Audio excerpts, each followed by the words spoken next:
Assalamualaikum warahmatullahi wabarakatuh. Perkenalkan, nama saya Andre dari kelas 1A mata kuliah psikologi. Saya akan menjelaskan tentang sikap.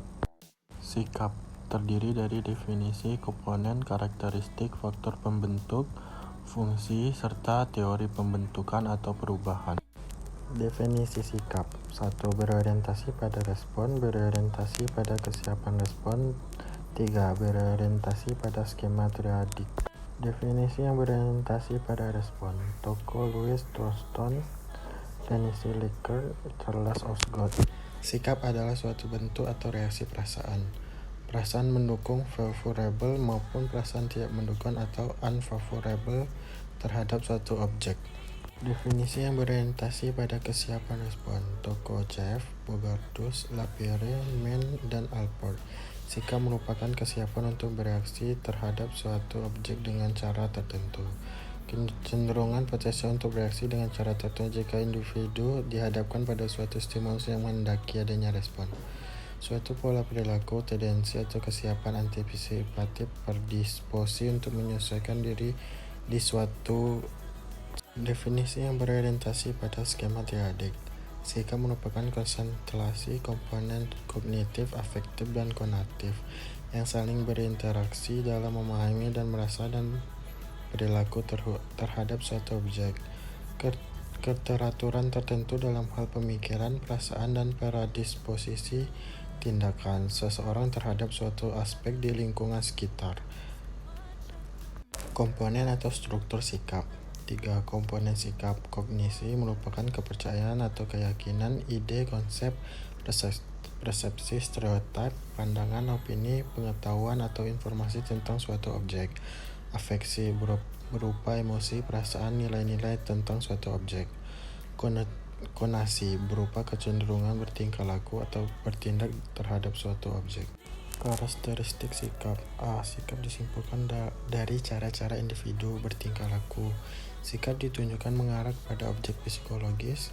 Sikap merupakan suatu yang dipelajari. Sikap mempengaruhi perilaku. Sikap versus perilaku: Sikap, predisposisi, tendensi, kecenderungan untuk bertingkah laku. Belum bisa dikatakan perilaku atau tindakan atau aktivitas. Sikap dapat memprediksi perilaku yang akan muncul. Sikap dapat mempengaruhi perilaku. Sikap tidak secara langsung berhubungan dengan perilaku.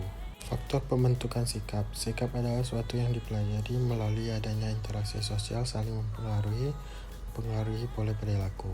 Faktor yang mempengaruhi pembentukan sikap: 1. Pengalaman pribadi, kebudayaan, orang yang dianggap penting atau orang tua, keluarga, pacar, sahabat, dan pemimpin. Media massa, institusi atau lembaga yang disebut pendidikan dan agama. Faktor emosional dalam diri individu. Fungsi sikap menurut Katz tahun 1960: 1. Utilitarian function. 2. Knowledge function. 3. Value expressive function. 4. Ego defensive function. Teori-teori pembentukan dan perubahan sikap: 1. Teori keseimbangan. 2. Teori konsistensi kognitif afektif. 3. Teori ketidaksesuaian, dan 4. Teori atribusi. Teori keseimbangan: Fritz Heiser tahun 1958. Bagaimana sikap kita berkenaan dengan orang lain atau objek yang konsisten. Model teori melibatkan perceiver atau P, orang lain atau O, objek lain atau seseorang X. Teori konsistensi kognitif afektif: Bagaimana seorang membuat kognitifnya sesuai dengan afektifnya atau sebaliknya. Kognitif disesuaikan dengan afektif, afektif disesuaikan dengan kognitif.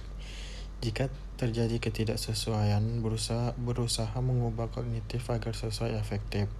Berusaha mengubah afektif agar sesuai dengan kognitif.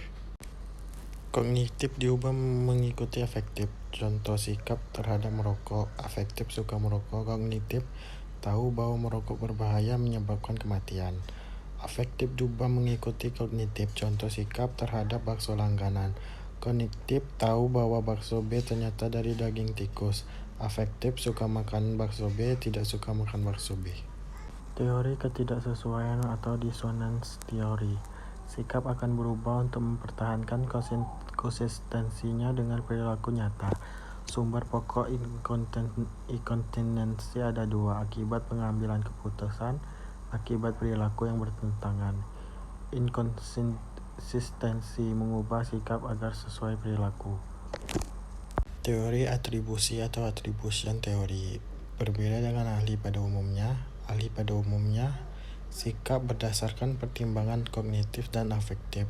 Teori ini berpendapat sikap bukan berdasarkan peninjauan ke dalam diri, tapi kesimpulan penilaian terhadap perilaku dan persepsi situasi.